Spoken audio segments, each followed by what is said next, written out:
will be conducted here, and then the alternative will be in Tribeca. Here in this room, session number 1, issues currently shaping the transatlantic business environment, led by Dara Kelly, leader of US-Irish Business Group at Grant Thornton. That's going on here in just a minute.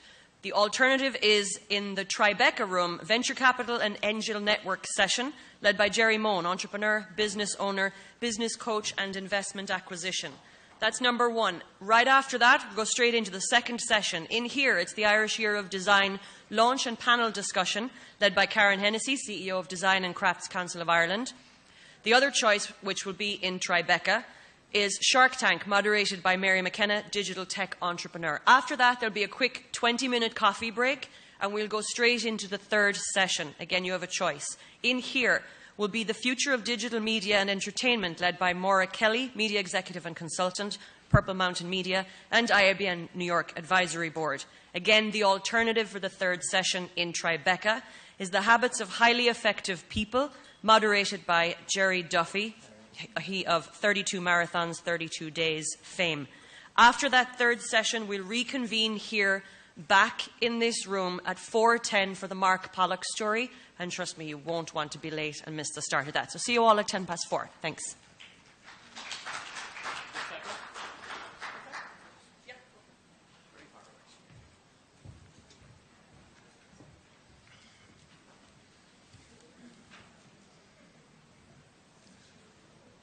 All right, good evening, or afternoon rather. I hope it isn't Grant Thornton accountants that have cleared the room like that, but we're going to try and hang on to you for the next 30 or 40 minutes talking about issues that are going to affect the transatlantic business community. We'll talk about Ireland, how it is now, where we think it's going to go, I suppose key considerations for any businesses looking at transatlantic operations. So I'm going to start. We're going to break it up into 3 sections. We'll have a Q&A at the end, so please note down any questions you have and we'll get to them. Myself and Brendan Foster are going to talk about Ireland as a platform for international investment. I lead the US-Irish Business Group here in Grant Thornton, so my sole focus is talking to Irish businesses that want to break into the US market, and also US companies that have or are planning to have development strategies into Europe. So they need to pick a jurisdiction to come in through, and Ireland is really right up there in the front runners to date, and we can explain why we see that to continue. So just on Ireland's rankings, like it never amazes me every time I have to revise our rankings. We really are right up there when you look at US investment. So we are definitely one of the key jurisdictions of choice in Europe. It's really ourselves in the UK, and that would very much continue. If you look at the stats there, it's all about the knowledge economy. It's all about businesses that rely on monetizing intellectual property. It really is a key trend, and we'll get to why that is. There is a number of reasons, and tax will be the last one that we'll touch on.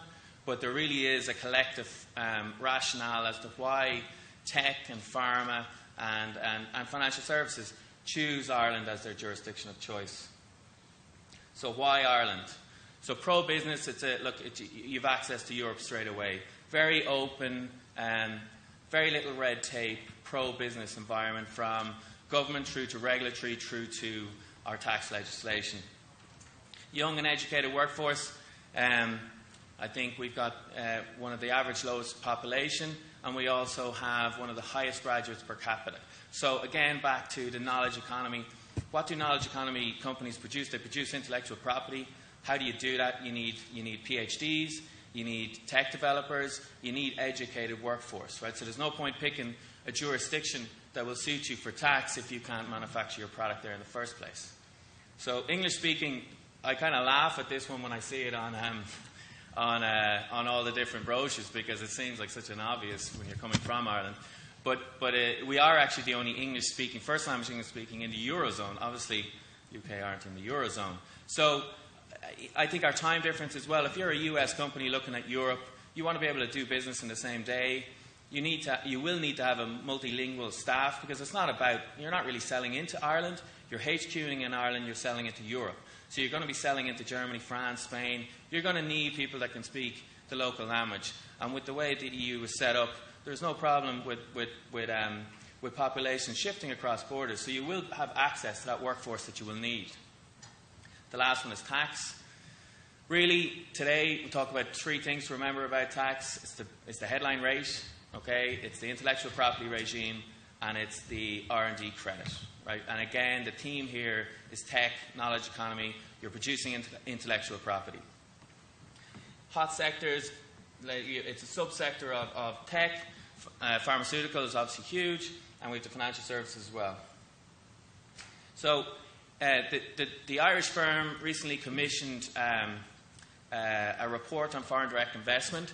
Obviously, my role is to concentrate on the US-Irish axis, but Brendan Foster is the head of consulting in Ireland, did an FDI report on Ireland looking at all different jurisdictions. So we thought it would be a really good, just an update as to, I've set the scene as to why Ireland works right now, and I'll drill into the tax a little bit later. But where do we see, Brendan, sustaining our advantage as an FDI jurisdiction? What did your report find? Thanks, Dara. Well, I suppose everybody's busy from around the world from an IDA perspective, from the government selling Ireland and selling the positive messaging about why Ireland is attractive from an FDI perspective. So we decided to do a report, a qualitative research report, in conjunction with a research company called Amoric in Ireland, to test, is the message being heard, and what are our community in terms of CEOs in North America saying about our messaging and the concerns that they might have, and to convey those messages back to government to make sure we can sustain the success, which is a successful FDI, a large slice or disproportionate slice of the FDI funding into Ireland. So we interviewed about 47 CEOs, very top at the C-suite in North America, and asked them some key questions to explore the decisions why they would invest in FDI, why they continue to put money into FDI, and what are the issues of concern that would actually detract them from future investment, in order to make sure those issues are top of the agenda from a government perspective. So as I say, the research was conducted through April, just at the earlier part of the summer in the year, and the report has been published, and it's available on our website, and we'll make it available to the IBN after this at the conference. So we looked at within the report the whole global FDI, where we rank in terms of some of our competitive nations, and the UK, for instance, are a significant competitive nation as regards for the FDI funding. Clearly, some of the decisions that Dara alluded to, the people and talent, how do we rank, how do we score, what are people saying about the people and talent, have we got the right mix of people, have we got the right talent mix coming out of our university? And clearly some of the issues of concern are not only about the taxes is a big issue, and Peter will deal with the tax issue, but actually it's the more messaging that's coming out about tax is, can we actually sustain the tax rate, but we're happy with what's going on in tax. So clearly within our the key issues and key findings in the report, and are very detailed within the report, is that Ireland is seen as a very pro-business environment. The economic recovery and the message being put out by the Irish government around the economic recovery, and in particular, the fact that the Irish government and the Irish people have been resilient in the face of the disaster post-2008, it really resonates well with the investment community, that we are a story of success. We're getting up, we're pulling ourselves back out of the mess, and we're actually delivering, and we got out of the troika. But there are issues of concern. We conveyed these issues, and when we launched the report, we had Minister Richard Bruton, in our office launching the report. Around people and talent, there are certain gaps. The university sector in Ireland are addressing those gaps in terms of some of the IT space, and even John alluded to earlier on, or Cathal, in terms of some of the people who in terms of animation and some of those new industries that are growing in Ireland, do have the right mix of people. Over the years, we tended to kind of educate a lot of accountants and financial people. Maybe we need to get that right. Tax rates is an issue, that actually people from a foreign executive perspective coming to Ireland are of concern. But from an IP perspective, we are seen as a very strong protector of IP. We invested heavily from a statutory and legislative perspective in defending our IP regime, and recently in the budget, the whole introduction of the patent box in terms of what's going on. We're very seen to be very competitive in that space. There are one or two issues of concern in Ireland as regards to the introduction of standardised packaging for tobacco, which you may say is not an IP issue, is considered to be an IP issue as far as it could be an interference with intellectual property rights. But so one of the other issues that really touches people's nerve in Ireland from an investment perspective is we may be seen to have lost some of the competitive edge. There's a little bit of wage pressure coming into the economy as we've lost a lot of people to immigration, and we're importing people. and some of the issues around maintaining that cost effectiveness in terms of some of the statutory or the government interventions in terms of wage restraint. You can see some noise that maybe that's as recovery comes through, maybe people are looking for more wages. Obviously, infrastructure, we've invested heavily in the physical infrastructure and in terms of the motorway network, but we're actually putting a brake on some of the more capital intensive investment in the city of Dublin in terms of some of our transport infrastructure. We're only spending about 150 million in a city where on a par for the UK we maybe should be spending 700 or 800 million. So some of the projects have been put on hold. That's seen as a potential negative in terms of potential expansion. But also in some of the success in Dublin particularly is around the construction or the office sector in Ireland. It seems to be getting a little bit more expensive with very little coming down the pipeline. And of course, even at a rural perspective, I think broadband is really seen as the new motorway. We have to invest heavily in those infrastructures. But they're the issues of concern, and when you challenge those issues in terms of Minister Bruton and the IDA and Barry O'Leary, who at the time, in terms of launching of the report, they're alert and aware of these issues, and we're seen to be responsive and agile as a small nation. I think that's how we've been successful in the past, that we can actually turn the corner fairly quickly and be very responsive and address these issues and invest when investment is needed. Yeah, I think the points that I've raised throughout the report are consistent no matter what size of business we have. Like Grant Thornton as a firm, we're one of the 6 truly international accountancy firms, full service, audit, tax, advisory. And our clients vary from the small and medium-sized enterprises right up to multinational listed companies. We're actually the 5th biggest firm in the US and the 5th biggest firm in Ireland, which is kind of, bodes well. So I think it's having a consistent understanding of how businesses going either direction, especially coming into Ireland, can set themselves up right with the issues that are happening on the ground. But it's definitely an overall theme of continued sustainability for the FDI. The next slide, I'm not going to go into any of it, but the only point I'd make is none of this is tax rate. So all these things are other aspects of what makes Ireland a key jurisdiction for European expansion, and none of it relates to tax. And this is, again, when we speak to our clients, everyone wants to talk about the tax, but don't let the tax tail wag the dog. Like, there's got to be a sound, sustainable business case for moving into any jurisdiction, and you've got to look at where the business wants to go next so that there's no barriers. So I think that's the key to take away from that side, is none of it is tax. But to talk quickly about the tax, if I can get this all up, and there's only really 3 points. The way we set it up is we look at it in 3 different ways. So there's no getting away with it. Our headline corporation tax rate of 12.5% is the most competitive in Europe, and that's just a fact. When you go back to the theme of creating intellectual property in tech and pharma and the types of companies that are choosing Ireland, it's all around our IP regime, which is very sound from a legal standpoint, but also very efficient from writing off the cost of creation of the IP against your taxable profits going forward. And then you couple that with our research and development tax credit, which is essentially €25 in every €100 you spend on qualifying expenditure, which is a very wide definition.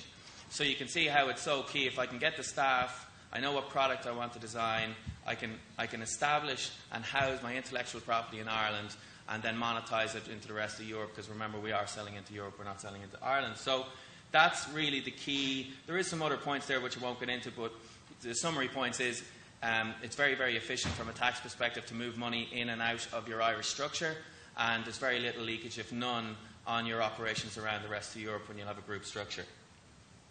The R&D tax credit, again, it's actually this particular piece of Irish tax legislation was strengthened in our most recent budget. So really it is a key incentive for setup, because you will actually get a check from the Irish revenue if you are pre-profit and you don't have any taxable profits to offset your credit against. So from a startup perspective, that's really key for cash flow and a great tool to have.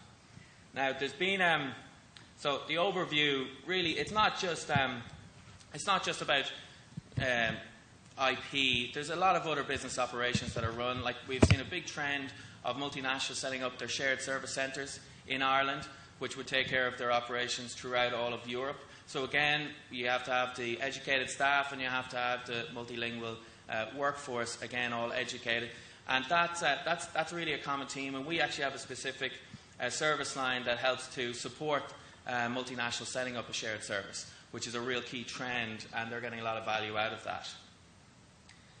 And now I'm going to pass over to Peter Vale to talk about the BEPS. And I think a buzzword that's been going around New York that I've spent the last week or two talking about is everyone's talking about the double Irish. What does it mean? It's gone off the table. There has been a change in Irish tax legislation that has removed the ability to create a double Irish after the end of December. There's a grandfather period running out till the end of 2020, so that gives us sufficient time to plan any unwind or any replacement structures. Overall, it's been received very, very positively. I think, and Peter's going to talk about the BEPS project now, but there is a move internationally to transparency, aligning your profits with your actual business and the substance of your business.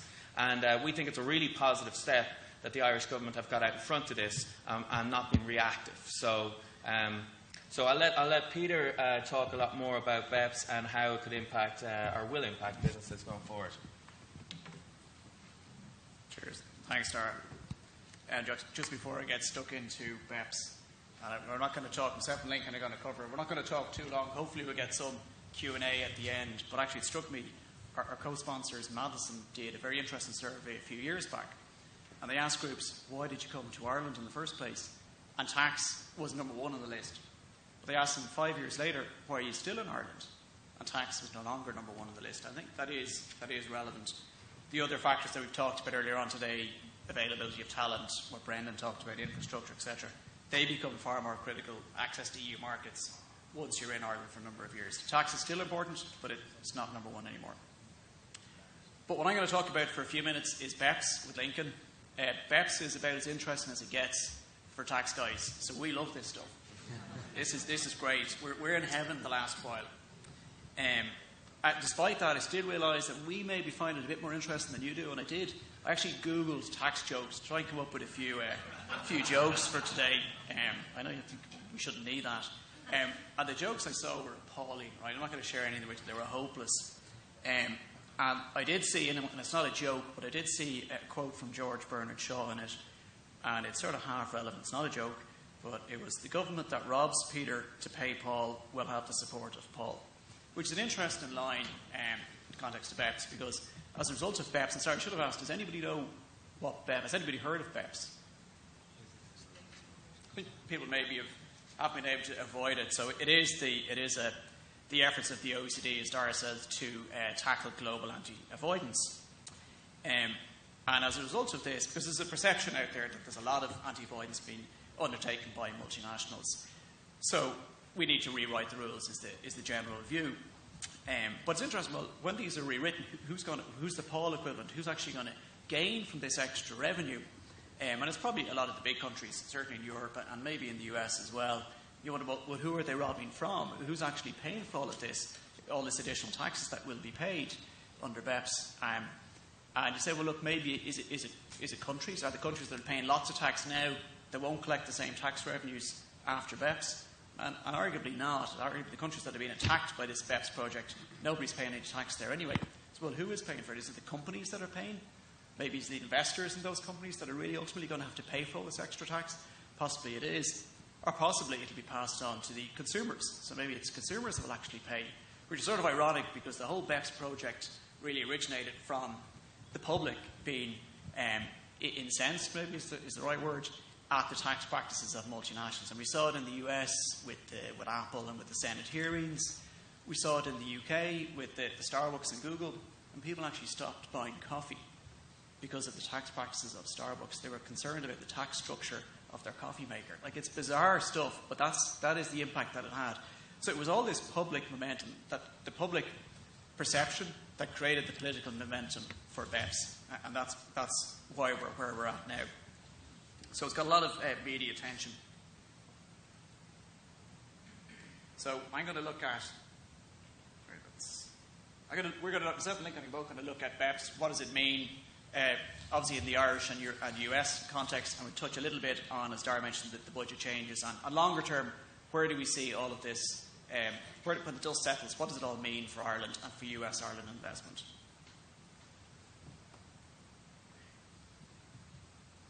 Okay, so basically, BEPS is trying to move, it's trying to fundamentally shift the global tax goalposts. It's a huge mission. It started July 2013. What they've said is they will be wrapped up by the end of next year. So they're about halfway through. They've done a lot of work already, and the changes that are out there, they're radical. They're very radical.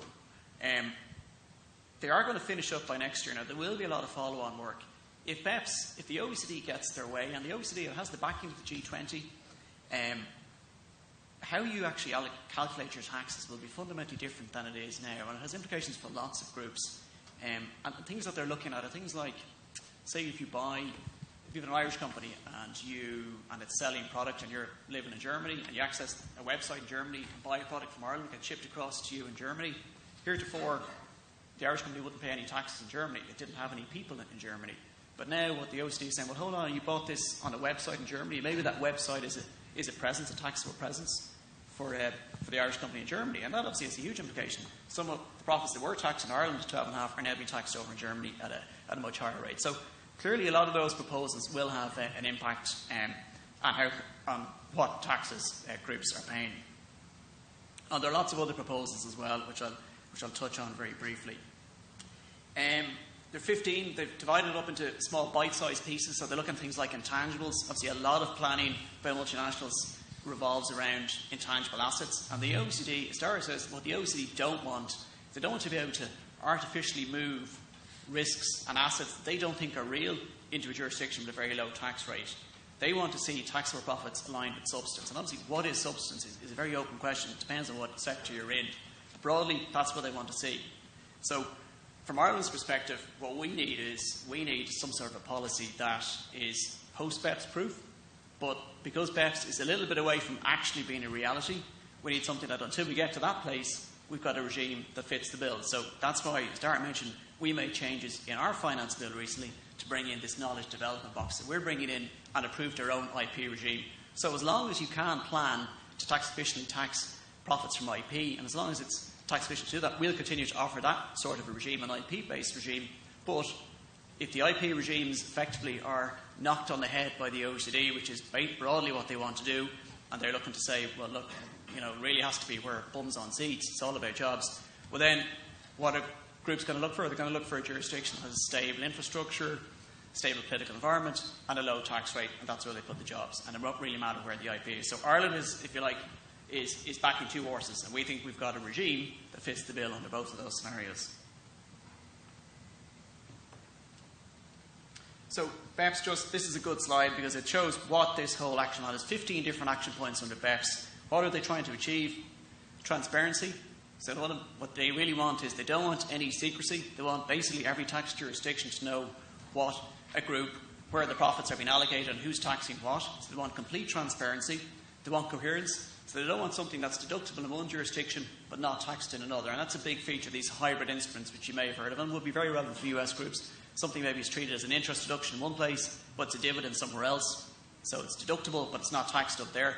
The OECD hate all that sort of stuff. So they want coherence and substance. They want taxable profits to be aligned with substance. And they're the three key things that the BEPS project is all about. So they're the different action points, some of which have already been looked at. So they're halfway through. They've issued an interim report. As I say, some fairly radical proposals. Not consensus in everything so far. I know there are some follow-ons from where they've got to already, but they have progressed this project much further than people anticipated that they would, and they have said, look, it's a drop-dead date. We're going to finish this by the end of next year. Yes, there will be some follow-on prior to implementation. You might say, well, how are they going to implement all of this? There's so much paper being produced under BEPS. And point 15 there is this multilateral instrument. When they come up with this new way of taxing groups, what they intend to do is come up with this multilateral instrument that will effectively bring into law all of the changes that have been agreed by everybody. So that is their end objective. The progress, everybody had started, nobody really thought this was going to progress the way it has at all, because there's been lots of projects over the years and they always just, they never actually came to fruition. This actually has hit their targets, which is amazing. And this is the work that they've done today. So they're about halfway through. As I say, consensus on some things, not consensus on others, that they've issued reports and said, look, not everybody agreed, but this is where we're at the moment. So there's a lot more work to do. How will it impact you? I mean, it's got an impact. I think for a lot of groups, BEPS is still a bit away, to be honest. So if you're already operating across borders, and this is only relevant to anybody who's operating across borders, are groups doing anything now because of where BEPS is at? I don't think so, to be honest. It's too far away. If you're looking at doing something new, you're aware of it. It's a factor in how you might decide to structure yourself tax-wise. So it's one of the influencers. But as I say, if you're already doing something, you're going to wait till this project gets a little bit further on and see when the dust settles, what does everybody actually agree on? Naked, from a US perspective, is that a fair comment that... Yeah, I think in the U.S., we've got three things working against us. We have the highest corporate tax rate in the world at 35%, plus at the federal level, and then state and local taxation. We also have a administration right now, the Obama administration, which is looking to curtail our concept of deferral on global earnings and erode the ability to defer and pay tax at a lower rate and not in the U.S. And now we have BEPS. Working with us and against us in certain cases. I think BEPS in the U.S. is going to directly affect all those structures where we have, hybrid instruments, as Peter alluded to, debt in the U.S. taking these big deductions. He's going to take a hard look at that, and we may see things that increase or limit deductibility here in the U.S. I think we're going to have obviously issues on the treaty. If you look at some of the things that came out in the first stage, we have pretty restrictive provisions in our treaties with the limitation on benefits clauses. I think you're going to see more restrictions in BEPS on treaties that don't touch the U.S. and that may impact some cross-border activity of U.S.-based multinationals outside the U.S., purely foreign-to-foreign stuff with respect to interest, dividends, rents, and royalties. I think on transfer pricing and the pricing of intangibles, this is what's going to probably hit the U.S. The hardest. Obviously, there's been a lot of IP migration planning over the years in the U.S.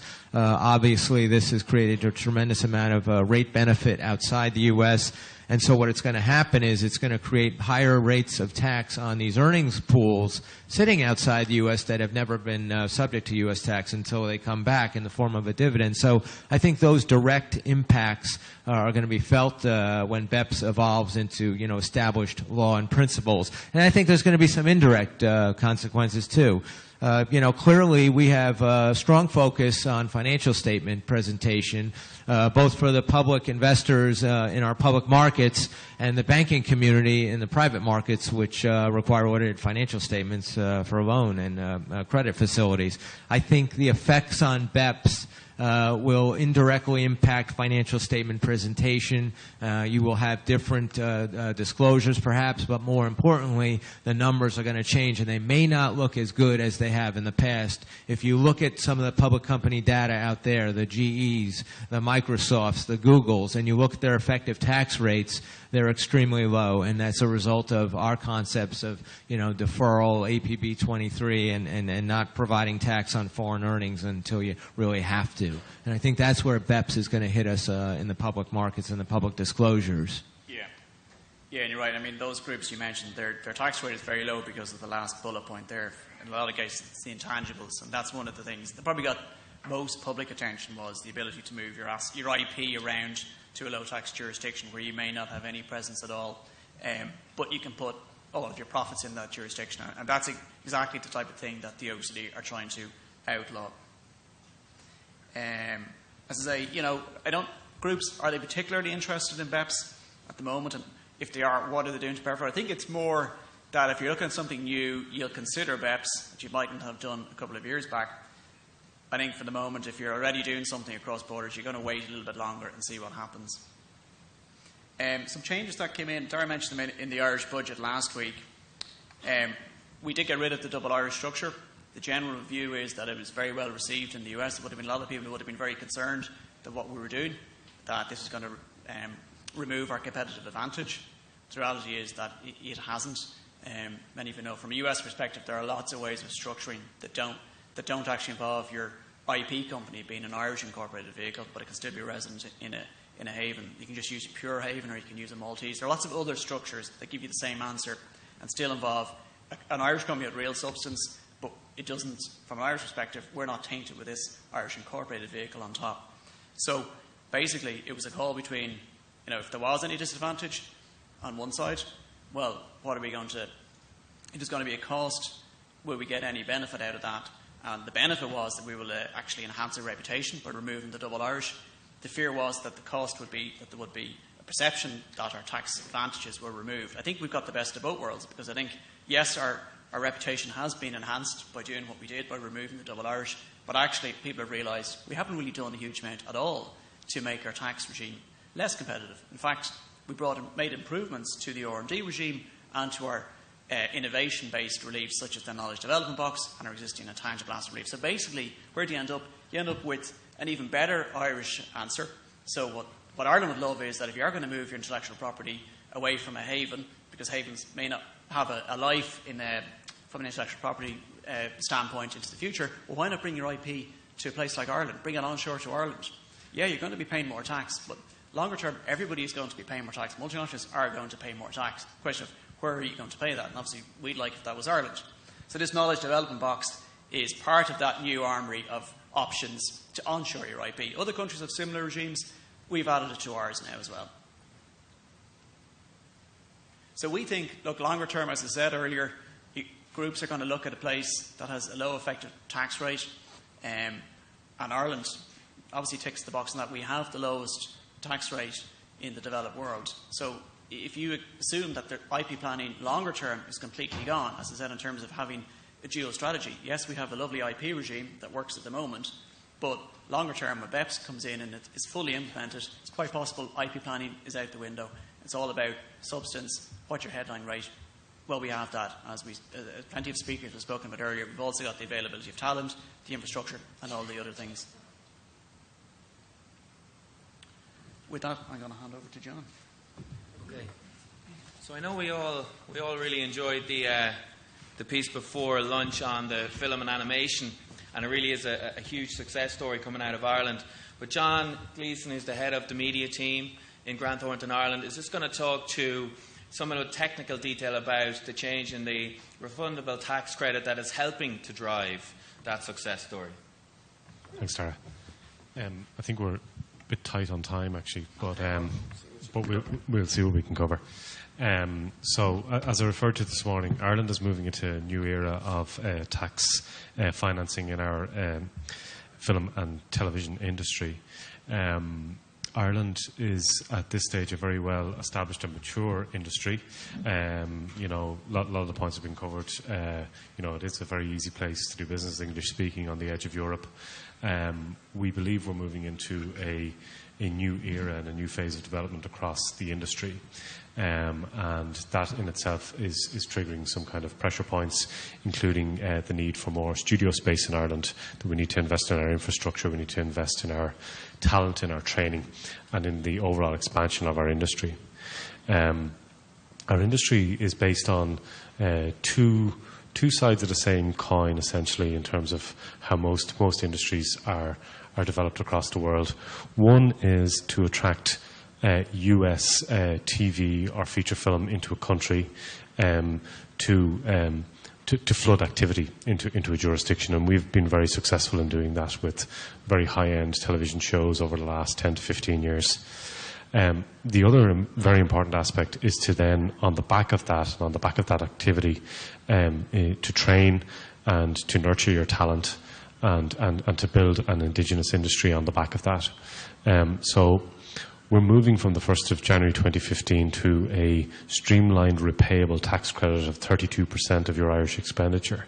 So that's 1/3 of the cost of producing in Ireland, so all of your bills for producing, for paying companies, for paying for expenditure and individuals for the production of film and TV in Ireland, 1/3 in the form of a cheque written by the Irish Revenue Commissioners as a notional tax refund, but in the form of actual hard cash. Our incentive has a very, very soft access in terms of a cultural test. Essentially, if you're active in Ireland, you're fully financed and organised in a business way, and are going to complete and deliver a feature film or a TV series, and you're carrying out that activity in Ireland, you will get the tax credit, as opposed to getting other top-up funding from the Broadcasting Authority of Ireland or indeed the Irish Film Board. The Film Board have a much smaller fund. They try to finance a couple of international type feature films every year. They will provide modest amounts of funding to the first season of a TV series, but they really want to focus on the smaller indigenous industry and getting projects that wouldn't otherwise be produced, made and financed. And that's the other side. That's the indigenous industry focus. So currently the rules are, we can apply 32% to the lower of 80% of the global budget, or the Irish expenditure, whichever is lower. And we currently have a cap of €50 million on per project. So this is a historic cap that's been in place, and the Minister for Finance in his budget speech a couple of weeks ago announced that a review of that cap will take place throughout 2015 with a view to removing that cap, which is an essential move if we're going to attract large blockbuster type studio movies into Ireland. We've introduced a new concept of, what is a production company, what is a producer company, and this is designed to attract, a degree of permanence to the companies that avail of the tax credit. So if you're a studio or if you're a financier and you want to come into Ireland at the moment, you must go through an ongoing producer company, which has to have a sustaining trading activity. So it needs to have traded for 21 months and it needs to continue to trade 12 months after delivery of the project. So if you're a company, if you're a large, say, studio and you want to come into Ireland, but you just want to parachute in and out, you must use a local Irish producer. Unlike the UK, where as long as you're producing in the UK, you can just come in and access the tax credit directly yourself. But this is actually essentially a good idea, because what we're saying is, if you want to come in and access it directly yourself, well, then you have to come and you have to set up in Ireland and you have to have a substance to trade in your activities. Eligible expenditure definition is very wide, so essentially all of your activity, as long as it takes place within the Republic of Ireland on the production of the film, does tend to qualify. We've also opened up the qualification to non-EU individuals from next year, subject to a 20% withholding tax on talent. Most supplies on projects are actually being supplied outside of Ireland, so you can recoup the VAT charge on the project, but you don't have a VAT output. Actually, I've covered a lot of this.